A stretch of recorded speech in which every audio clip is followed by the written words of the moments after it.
Shalom saudaraku. Di kesempatan ini kita telah masuk ke episode yang ke-33, masih tentang pertobatan dan keselamatan. Judul firman Tuhan kita di kesempatan ini adalah pertobatan Petrus. Jatuh bangunnya seorang petobat sejati. Firman Tuhan terambil dari kitab Lukas pasal 5 ayat yang ke-8. Ketika Simon Petrus melihat hal itu, ia pun tersungkur di depan Yesus dan berkata, "Tuhan, pergilah daripadaku, karena aku ini seorang berdosa." Kemudian kita lanjutkan satu pembacaan firman Tuhan lagi dari Matius pasal 26 ayat 75. Maka teringatlah Petrus akan apa yang dikatakan Yesus kepadanya, "Sebelum ayam berkokok, engkau telah menyangkal aku 3 kali." Lalu ia pergi keluar dan menangis dengan sedihnya. Saudara, di kesempatan yang sangat istimewa ini, saya ingin mengajak saudara belajar dari seorang murid Yesus yang bernama Simon Petrus. Saya beri judul firman Tuhan ini adalah pertobatan Petrus, jatuh bangunnya seorang petobat sejati. Petrus adalah seorang petobat yang jatuh bangun. Dalam proses bertobatnya Petrus ada proses jatuh bangunnya dan berliku, saudara.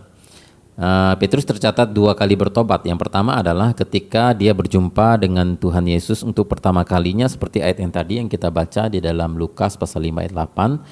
Ketika Petrus melihat jumlah tangkapan ikan yang sangat luar biasa banyak, dia sangat takjub dan lalu dia di hadapan Tuhan Yesus, dia tersungkur, dia sujud dan dia berkata, "Tuhan, pergilah daripadaku karena aku orang yang berdosa." Di kesempatan itu Petrus bertobat, menyadari dosa-dosanya, dan mulai di kesempatan itu Petrus berkenalan dengan Tuhan Yesus dan menjadi pengikut Tuhan Yesus. Nah, saudara, itulah pertobatan Petrus yang pertama. Ya, kenapa saya menyebut pertobatan yang pertama? Karena Petrus itu bertobat 2 kali. Ya, setelah itu, yang kedua kalinya Petrus itu bertobat lagi sehabis dia menyangkal Tuhan Yesus. Ya, jadi pertobatan yang pertama Petrus adalah Petrus ini seorang nelayan, saudara. Ya, menurut tradisi dan berdasarkan keterangan pada masa itu, bahwa para nelayan biasanya orang-orang yang sangat kasar. Ya, mereka suka mengucapkan kata-kata yang vulgar. Mereka biasanya suka memakai bahasa-bahasa yang kasar, kotor, memaki dan sebagainya. Ya, itulah nelayan pada masa itu. Dan Petrus terbiasa dengan hal seperti itu tentunya. Maka dia ketika melihat berjumpa dengan Tuhan Yesus, dia begitu takjub dan dia merasa tidak layak di hadapan Tuhan dan dia merasa orang yang berdosa. Nah, itulah pertobatan Petrus yang pertama. Dan ketika dia mengikuti Yesus, saudara-saudara, dia sudah bisa menyelesaikan persoalannya itu. Ya, menurut saya Petrus itu sudah pasti mengalami perubahan setelah dia mengikuti Yesus selama 3,5 tahun. Walaupun ada jatuh bangun, tetapi dalam hal kebiasaan-kebiasaan kasarnya waktu dia menjadi nelayan sudah bisa diatasinya, ya. Dan tetapi yang menjadi problemnya adalah selama dia mengikuti Tuhan Yesus selama 3,5 tahun, saudara, Petrus mengalami siklus iman yang naik turun. Nah, sampai ujung dan klimaksnya adalah ketika dia menyangkal Yesus. Dia mengalami jatuh bangun di dalam imannya. Nah, kita akan belajar lebih lanjut nanti. Ya, sampai pada puncaknya Petrus menyangkal Yesus, itu adalah puncak daripada kejatuhan Petrus. Dan di situ Alkitab mengatakan Petrus setelah dia sadar bahwa dia telah menyangkal Tuhan Yesus, dia menangis, dia menyesal sekali. Dan ketika hari kebangkitan Tuhan Yesus, dia berjumpa dengan Tuhan Yesus dalam Yohanes pasal 21. Dia berjumpa kembali dengan Tuhan Yesus dan dia dipulihkan. Nah, mulai dari saat itu adalah pertobatan Petrus yang kedua. Nah, kenapa saya menyebutnya pertobatan yang pertama dan pertobatan yang kedua? Nanti kita akan belajar lebih lanjut, saudara, ya. Nah, saudara, pertobatan Petrus menggambarkan lika-liku semua petobat Kristen di seluruh dunia. Semua kita mengalami proses jatuh bangun, ya, sama seperti Petrus, ya. Kita tidak ada yang langsung bisa berubah secara total. Mungkin ada, tetapi kebanyakan ya orang Kristen kalau bertobat akan mengalami proses, karena kita manusia tidak ada yang sempurna, saudara.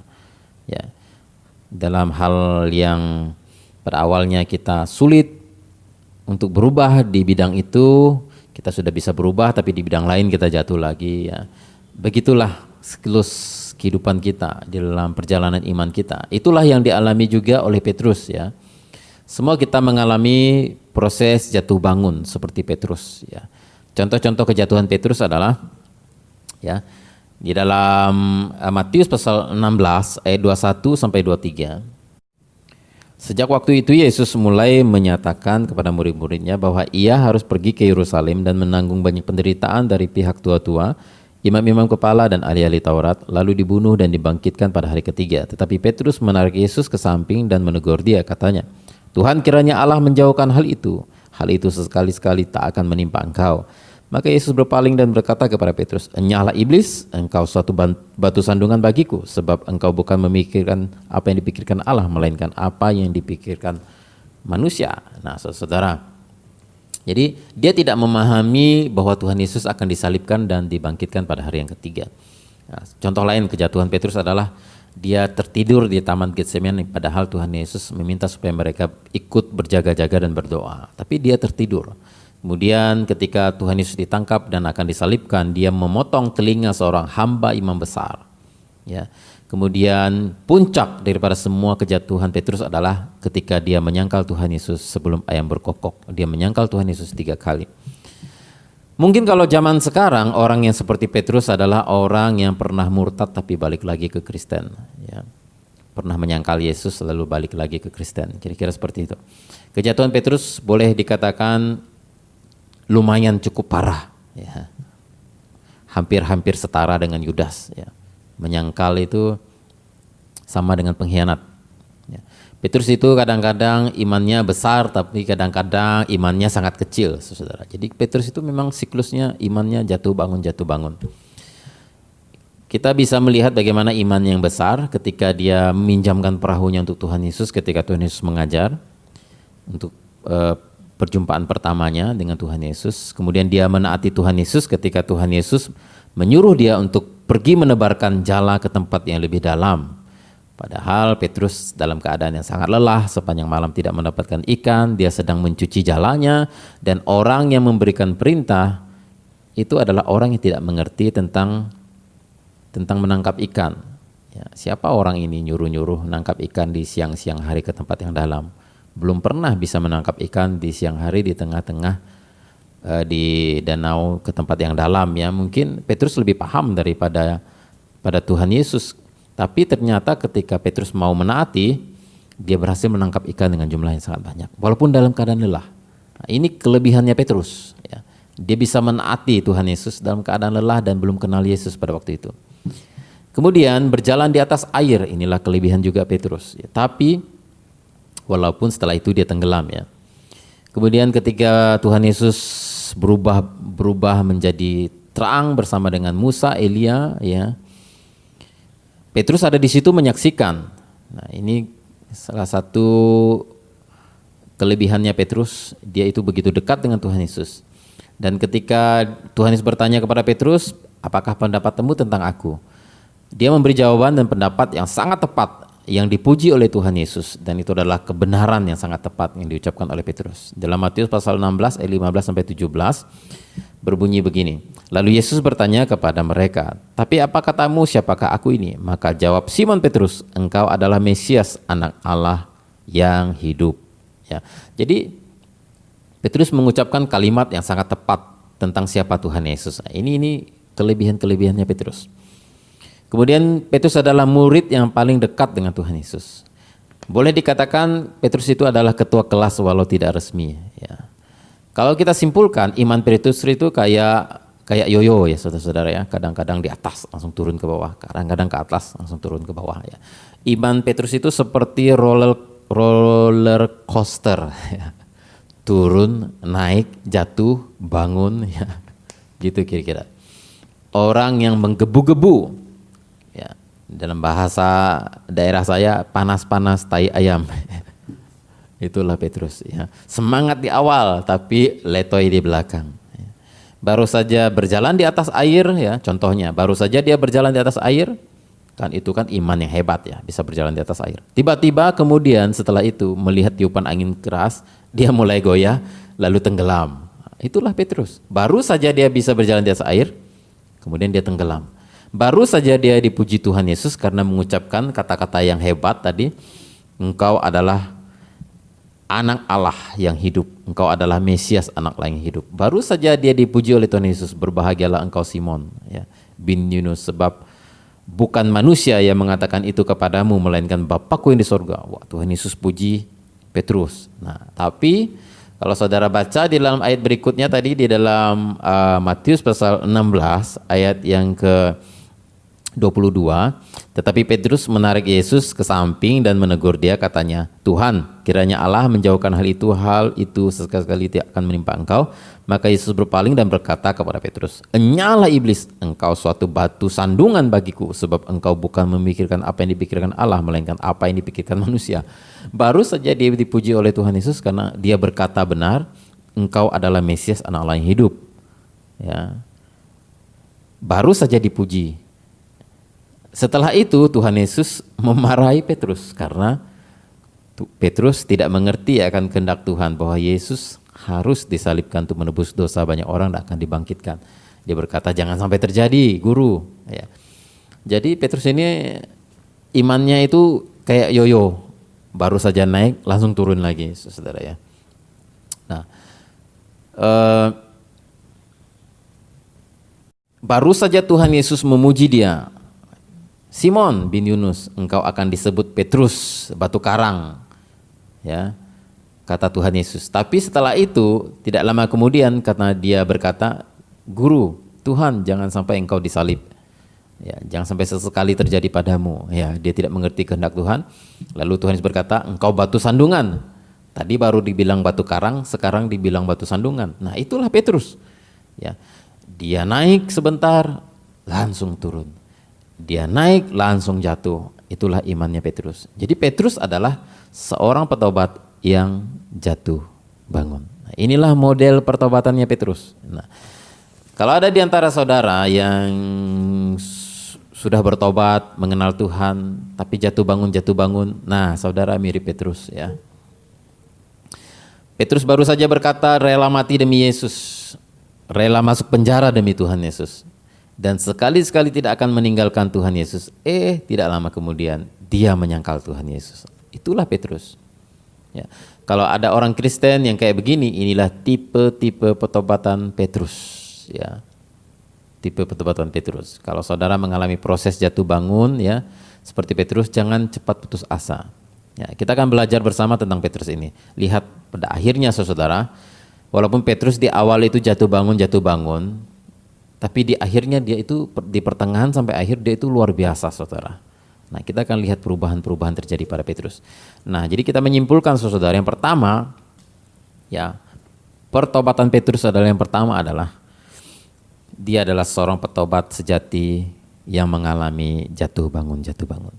Nah, kalau saudara hari ini baru saja bertobat atau sudah lama bertobat tapi saudara mengalami siklus jatuh bangun ya, saudara itu tipenya sama dengan tipe Petrus ya.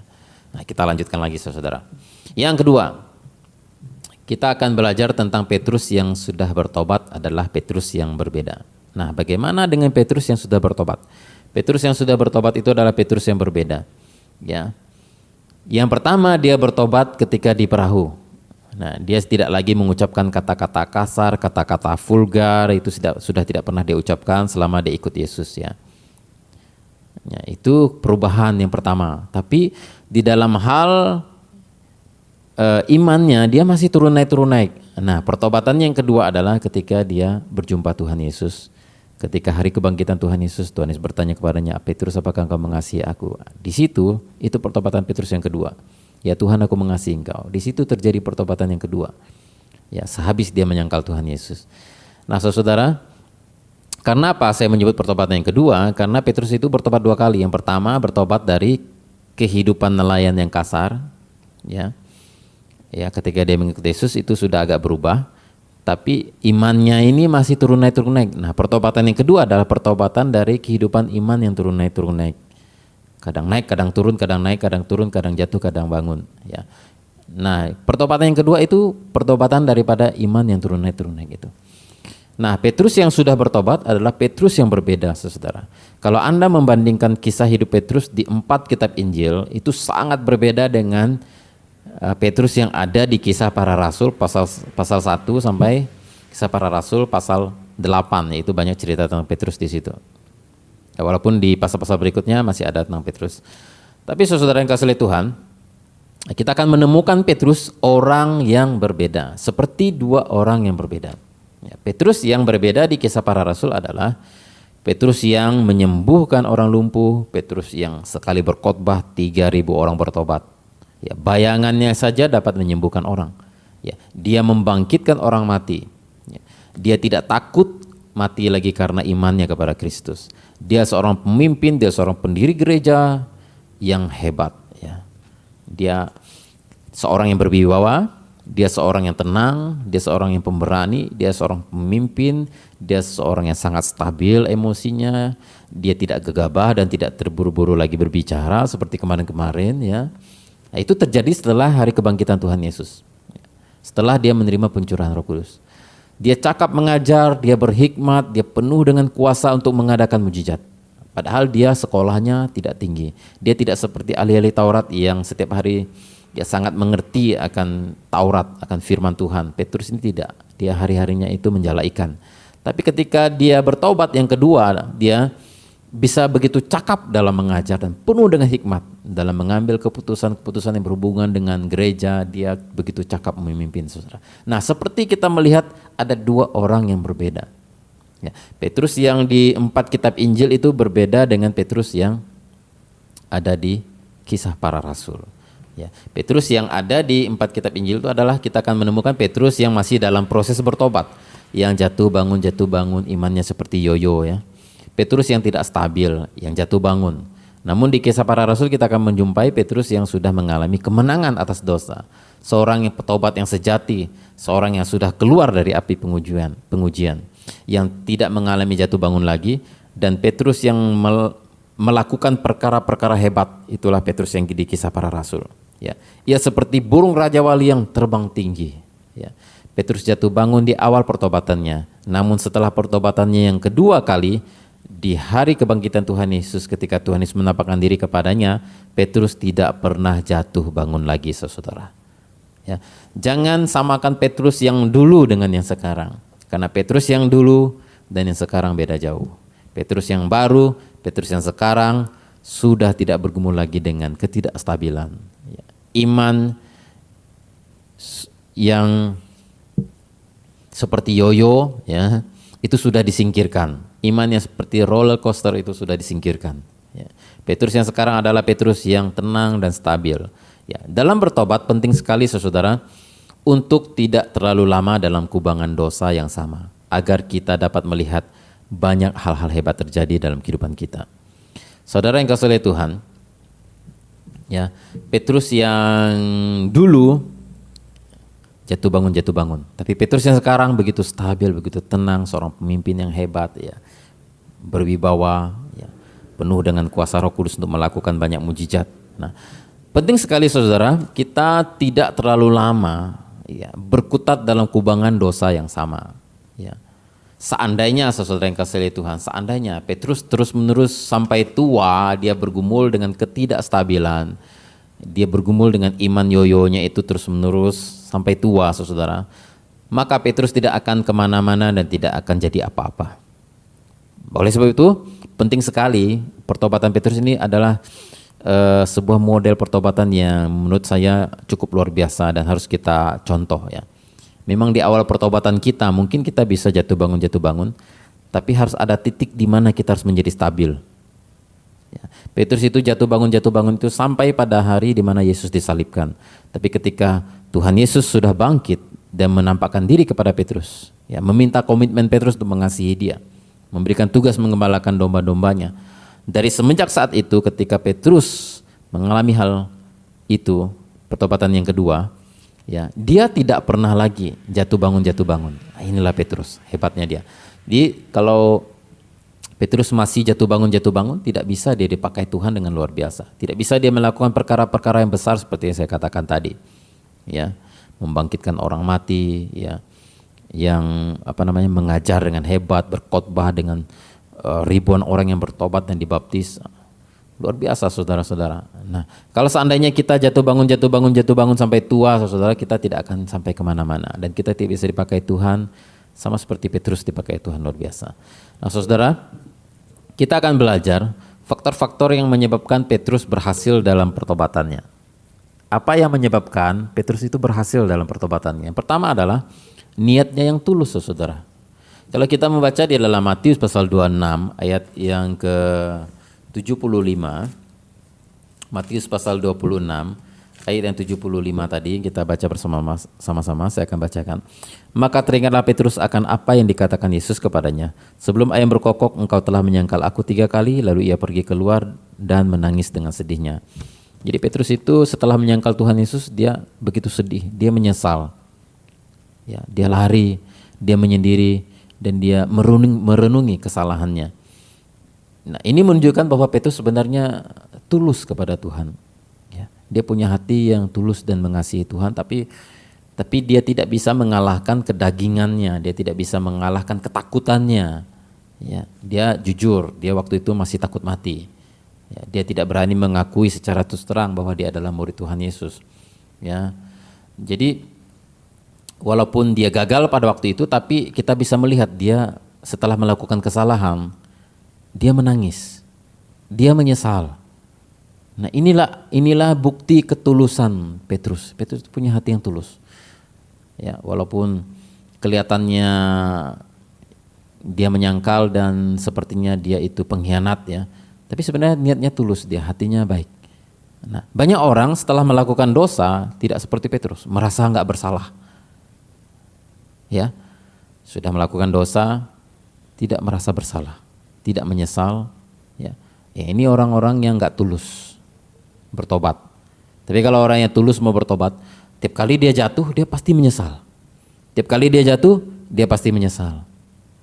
Bahkan dia akan menangis, sama seperti Petrus.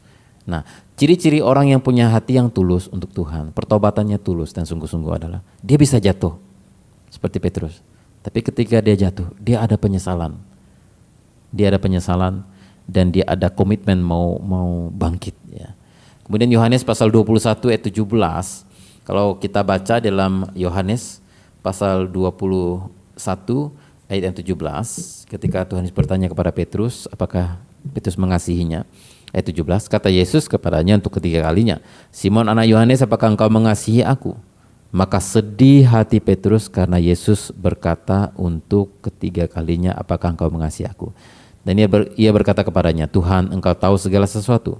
Engkau tahu bahwa aku mengasihi engkau. Kata Yesus kepadanya, gembalakanlah domba-dombaku. Nah, ketika Tuhan Yesus bertanya kepada Petrus di hari kebangkitannya, Petrus, apakah engkau mengasihi aku? Sebanyak 3 kali. Pada pertanyaan yang ketiga, Petrus menangis.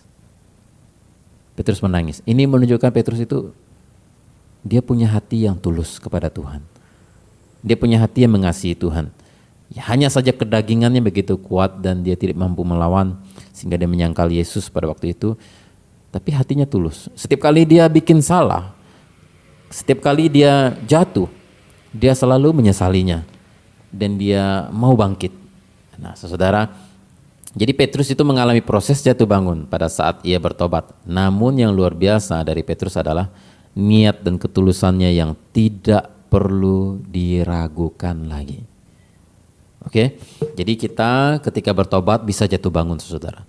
Tapi yang penting, walaupun kita tidak bisa sempurna, yang penting niat kita tulus. Nah, kalau niat kita sudah tulus, kita mau bertobat, pasti Tuhan mampukan kita. Nah, hatinya, niatnya, kesungguhannya untuk berkenan kepada Allah itu benar-benar tulus. Hanya saja ia memang sedang berjuang keras untuk melawan kedagingannya, ketakutannya, temperamen dan emosinya yang tidak stabil, yang meledak-ledak, ya. Pemahamannya serta pengenalannya akan Tuhan Yesus itu memang masih sangat kurang, ya. Ia masih dalam proses memahami kehendak Tuhan. Ia masih dalam proses untuk mengenal Yesus, kehendak Tuhan Yesus, ya. Maka inilah sebabnya ia selalu jatuh bangun, karena ia belum terlalu paham dan belum kenal Tuhan. Ya. Tapi yang terpenting adalah, yang perlu kita contoh dari Petrus adalah proses kebangkitan dan niatnya yang tulus, tekadnya yang kuat untuk berubah. Itulah yang membuat Petrus, faktor yang membuat Petrus berhasil di dalam pertobatannya, saudara. Jadi seorang petobat sejati bukan seorang yang sempurna, masih bisa jatuh bangun, tapi tekadnya, ketulusannya, kesungguhannya, kemauannya berubah akan menentukan hasil akhir. Ya. Akan jadi seperti apa dia? Dia akan berubah. Ya. Dia akan menjadi seperti kupu-kupu, kepompong yang menjadi kupu-kupu, atau tetap seperti ulat. Ya. Itu tergantung daripada kesungguhan, ketulusan, dan tekad. Ya. Ketika seseorang tekadnya kuat, dia tulus, dia sungguh-sungguh bertobat walaupun dia bisa jatuh. Ya, setiap kali dia jatuh dia ada penyesalan, dia mau bangkit, maka dia akan bisa berubah. Ya, itu akan menentukan hasil akhirnya. Jadi karena Petrus tulus dan niatnya kuat untuk bertobat dan hidup bagi Tuhan, saudara lihat bagaimana hasil akhirnya. Hidup Petrus sungguh-sungguh luar biasa, penuh kemuliaan bagi Tuhan. Petrus seorang pejuang sejati dalam mengalahkan kekuatan dosa dan kelemahan. Saudara, ia pada akhirnya menjadi seorang pemenang. Ia pantang menyerah dalam proses jatuh bangunnya, tidak seperti Yudas yang putus asa dan menyerah. Saudara, di awal proses pertobatan kita, bila terjadi jatuh bangun adalah hal yang wajar, saudara. Ya, kita masih dalam proses untuk mengenal Tuhan, kita masih dalam proses mengalahkan kedagingan, ya, itu masih wajar, ya, normal, saudara. Seperti yang dialami oleh Petrus. Ya. Yang penting selama kita sungguh-sungguh bertobat, ya. Namun demikian dalam proses bertobat yang jatuh bangun tadi, kita tidak boleh sampai tiba di penghujung hidup kita dan terus-menerus seperti itu. Ya. Mungkin saja wajar dan normal kalau di awal proses pertobatan saudara masih jatuh bangun ya. Saudara mau berhenti merokok, tiba-tiba lihat kawan merokok lagi.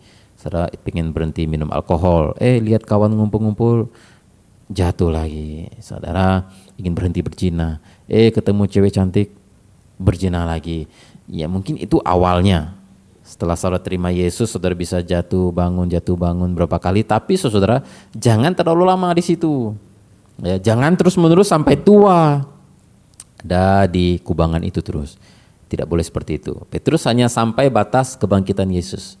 Setelah itu, setelah kebangkitan Yesus, dia betul-betul berubah total. Karena apa? Karena niatnya tulus. Ya. Orang yang punya niat tulus pasti bisa berubah total. Nah, kalau ada orang yang bergumul dengan dosa yang sama, misalnya dia berkata, aku sudah bertobat dari umur 20 tahun terima Yesus. Tapi sampai umur 60 tahun, hidupnya masih bergumul dengan dosa yang sama, tidak ada perubahan ya. Dari umur 20 sampai 60 ya dosa yang sama adalah dosanya ya dosa menipu misalnya. Wah, dari umur 20 sampai 60 masa enggak bisa berhenti menipu. Ya. Atau misalnya dari umur 20 sampai 60 masih tetap minum alkohol atau memakai narkoba, nggak bisa berubah-berubah misalnya. Nah, itu diragukan saudara, kemungkinan orang semacam ini niatnya tidak sungguh-sungguh bertobat. Ya. Kalau seorang niatnya sungguh-sungguh bertobat, ya, memang ada proses jatuh bangun. Tapi saya pikir bahwa tidak wajar kalau seseorang harus sampai tua baru bisa menyelesaikan itu. Yaitu saudara-saudara, kalau seperti itu engkau tidak bisa sampai kemana-mana dan engkau tidak bisa dipakai Tuhan ya. Sama seperti yang terjadi pada Petrus. Nah, Petrus itu cukup sampai kebangkitan Yesus, dia sudah selesai. Habis itu dia sudah menjadi seorang pemberani, seorang yang luar biasa, seorang yang dipakai Tuhan luar biasa. Dia melakukan perkara-perkara besar, banyak hal-hal hebat yang bisa dia lakukan. Ya, cukup sampai di situ. Nah, kita boleh jatuh bangun, tapi jangan terlalu lama, saudara ya. Yang pertama, kalau apa yang menyebabkan faktor keberhasilan Petrus dalam pertobatannya adalah yang pertama adalah ketulusan hatinya. Setiap kali dia berbuat dosa, dia menyesal dan dia bangkit. Dia punya tekad yang kuat. Nah, inilah seorang petobat yang sejati. Petobat sejati itu bukan tidak pernah bisa jatuh lagi, bisa jatuh. Tapi ketika dia jatuh, dia bangkit dan dia punya niat yang tulus dan sampai tiba waktunya dia betul-betul menjadi seseorang yang berjuang dan menang melawan dosa dan tidak kembali lagi kepada dosanya yang lama. Nah, seperti itulah Petrus. Nah, faktor kedua yang merupakan faktor keberhasilan Petrus dalam pertobatannya adalah pekerjaan Roh Kudus di dalam hidupnya. Ya. Ketika hari Pentakosta, Petrus adalah salah satu orang yang dipenuhi oleh Roh Kudus. Nah, kalau saudara membaca kisah hidup Petrus, mulai daripada waktu itulah Petrus berubah secara total ketika dia dipenuhi oleh Roh Kudus. Ya, oleh sebab itu penting sekali kita bersandar kepada kekuatan Roh Kudus, pimpinan Roh Kudus, mendengarkan suara Roh Kudus. Biarkan Roh Kudus bekerja secara bebas dan jangan batasi pekerjaan Roh Kudus dalam kehidupan kita. Ketika dia mengingatkan kita, ketika kita jatuh dalam dosa, mengingatkan kita, menginsafkan kita akan dosa, kita harus mendengar suara Roh Kudus yang ada di dalam hati kita. Kita berbalik kepada Tuhan segera, ya. Nah, dengan pertolongan Roh Kudus akan muncul buah-buah roh dalam kehidupan kita, yaitu kasih, sukacita, damai sejahtera, ya, kebaikan, kemurahan, penguasaan diri, ya. Itu akan muncul di dalam diri kita. Itulah faktor keberhasilan Petrus, karena ada Roh Kudus yang memimpin hidupnya, yang memenuhi dia, menguatkan dia, menolong dia. Dan yang ketiga, saudara yang kasih oleh Tuhan, apa yang menjadi faktor keberhasilan Petrus dalam pertobatannya adalah selain tekadnya yang kuat, selain keyakinan yang teguh dalam Yesus, yaitu pertolongan Roh Kudus, dan rahasia pertobatan Petrus juga adalah keberhasilannya adalah karena dia berpegang teguh pada janji-janji Tuhan. Ya, karena dia berpegang teguh pada janji-janji Tuhan. Petrus memegang teguh janji Tuhan bahwa ia akan menjadi penjala manusia. Saudara ingat bagaimana ketika Petrus pertama kali berjumpa dengan Yesus? Ketika Tuhan Yesus menawarkan untuk mengikuti dia, Tuhan Yesus berkata kepada Petrus, Petrus dan kawan-kawannya, mulai hari ini kalian akan kujadikan penjala manusia. Ya. Kemudian berikutnya, apa yang Tuhan Yesus katakan lagi tentang Petrus, janji Tuhan Yesus kepada Petrus, yaitu ketika Tuhan Yesus mengubah nama Simon menjadi Petrus, atau dalam bahasa Aramnya Kephas, yang berarti batu karang. Tuhan Yesus sudah tahu Petrus ini orangnya nggak stabil, emosinya turun naik, imannya jatuh bangun.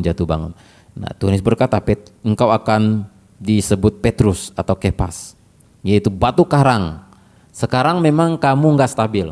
Sekarang kamu memang seperti pasir yang bisa tiup angin, bisa kena air banjir, hanyut sana sini. Tapi ada waktunya kamu akan jadi Petrus. Kamu akan jadi batu karang. Itulah janji Tuhan. Nah, jadi jauh sebelum Petrus bisa jadi seorang yang betul-betul bertobat dan luar biasa dipakai Tuhan. Ya, Petrus yang jatuh bangun itu sudah Tuhan Yesus ubah namanya dari Simon jadi Petrus. Simon Petrus, ya, yaitu batu karang. Batu karang itu kokoh, kuat, stabil, ya. Ya, tidak bisa diombang-ombang-ambingkan lagi, itu batu karang. Nah, Tuhan Yesus sudah berjanji kamu akan jadi Petrus, kamu akan jadi batu karang. Kemudian Petrus dipilih untuk menggembalakan domba-dombanya Tuhan, umatnya Tuhan. Petrus, apakah engkau mengasihi aku? Gembalakanlah domba-dombaku. Nah, Tuhan Yesus ingat Petrus ingat janji-janji daripada Tuhan Yesus ini, bahwa dia akan jadi penjala manusia, dia akan menjadi kokoh seperti batu karang, dia akan menggembalakan domba Tuhan. Dan kemudian yang luar biasa, saudara, ke dalam Matius pasal 16 ayat yang ke-19 berbunyi demikian. Kepadamu akan kuberikan kunci kerajaan sorga. Apa yang kau ikat di dunia ini akan terikat di sorga, dan apa yang kau lepaskan di dunia ini akan terlepas di sorga. Wow. Kepadamu, kepada Petrus, akan kuberikan kunci kerajaan sorga. Nah, saudara, ini tugas dan tanggung jawab yang besar yang Tuhan berikan kepada Petrus. Jadi Tuhan Yesus walaupun tahu Petrus akan mengalami kegagalan, proses jatuh bangun di dalam pertobatannya, tapi Tuhan Yesus sudah berjanji pada Petrus, Petrus, suatu saat nanti engkau akan jadi penjala manusia, suatu saat nanti engkau akan menggembalakan domba-dombaku, menggembalakan umat-umatku, suatu saat nanti engkau akan menjadi seperti batu karang, yaitu Petrus, dan engkau akan mendirikan umatku di atas batu karang, di atas kebenaran bahwa Yesus adalah Mesias, anak Allah. Dan suatu saat nanti Petrus, engkau akan diberikan kunci kerajaan sorga. Ya. Nah, saudara-saudara, atas janji ini, ya, yang sudah dinubuatkan oleh Tuhan Yesus atas hidup Petrus, Petrus pasti ingat itu dan dia pegang teguh janji Tuhan Yesus. Oh tidak, memang aku jatuh sekarang, tapi aku akan jadi seperti batu karang. Tuhan akan memberikan kepadaku tanggung jawab yang besar menggembalakan domba-dombanya. Jadi janji-janji Tuhan itu hidup di dalam diri Petrus, sehingga dia hidup di dalam janji-janji itu yang membuat dia kuat dan bangkit. Dan saudara tahu bahwa janji Tuhan tidak pernah gagal. Rencana Tuhan tidak pernah gagal di dalam kehidupan kita. Jika engkau, saudara, jika engkau mengandalkan janji Tuhan dalam proses pertobatanmu, maka kamu akan berhasil, tidak peduli berapa kali pun kau gagal di awal-awal. Ya. Jika engkau mengandalkan Tuhan dan percaya kepada janji-janjinya dalam proses pertobatanmu, maka engkau akan berhasil, tidak peduli berapa kali engkau jatuh. Ya. Janji Tuhan untuk kita semua yang mau bertobat, saudara. Saya akan bacakan. Mungkin saya akan kutip beberapa ayat. Ya, bagi saudara yang mau bertobat, ada janji Tuhan bagi engkau. Ya. Yehezkiel pasal 36 ayat 26.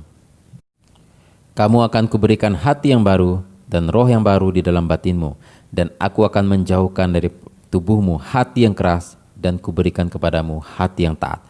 Janji Tuhan kepada kita semua yang mau bertobat adalah Tuhan akan memberikan kepada kita hati yang baru. Ya, hati yang tidak sama, hati yang baru. Yang dulu hati kita keras, hati kita sulit untuk menerima kebenaran, hati kita suka memberontak kepada Tuhan. Tuhan akan berikan kepada kita hati yang baru jika kita sungguh-sungguh punya niat yang tulus mau bertobat. Nah, pegang teguh janji Tuhan ini, saudara. Kalau engkau mau bertobat, pegang teguh janji Tuhan ini. Tuhan akan berikan kepadaku hati yang baru. Aku pasti bisa berubah. Nah, seperti itulah yang terjadi kepada Petrus. Tuhan Yesus sudah berkata kepadanya, engkau akan jadi batu karang, Petrus. Ya, aku akan mendirikan umatku di atas batu karang, dan engkau akan kuberikan kunci kerajaan surga. Wow, ini jadi membuat Petrus semangat karena dia menerima janji Tuhan.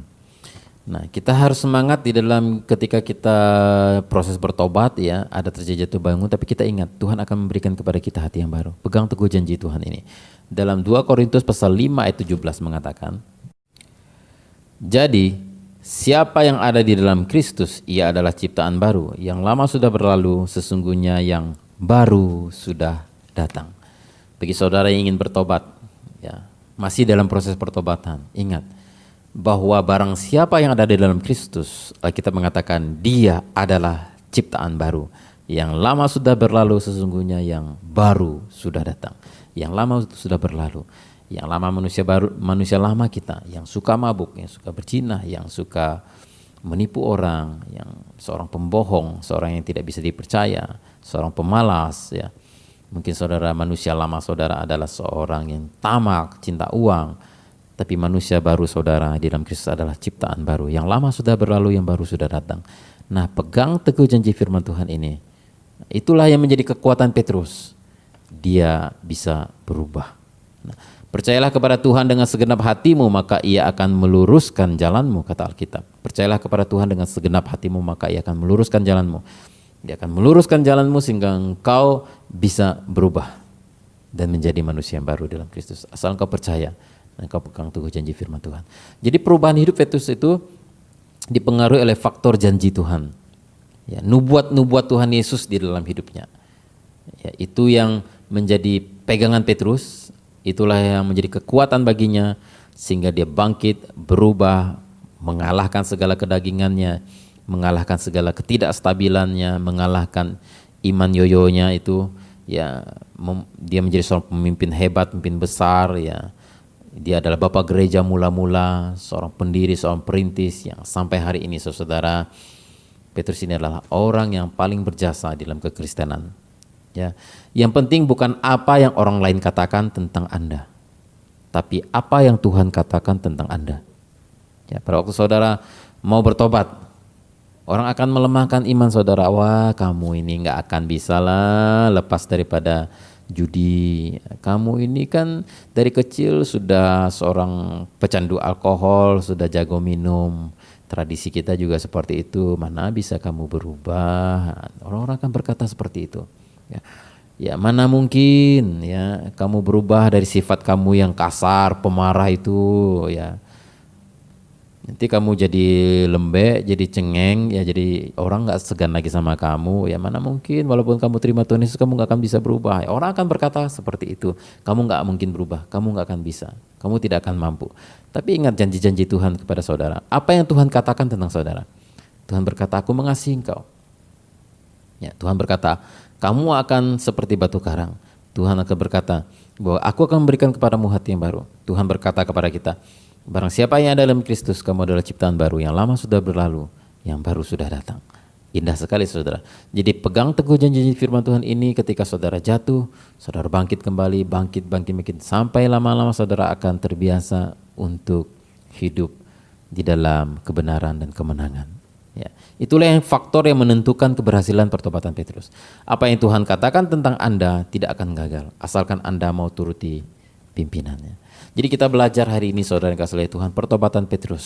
Petrus adalah seorang petobat yang jatuh bangun. Ya, seorang petobat yang jatuh bangun. Petrus adalah seorang yang punya iman seperti yoyo, turun naik, turun naik, turun naik. Tapi saudara-saudara melihat, ketika dia berjalan bersama dengan Tuhan, dia menjadi Petrus yang berbeda.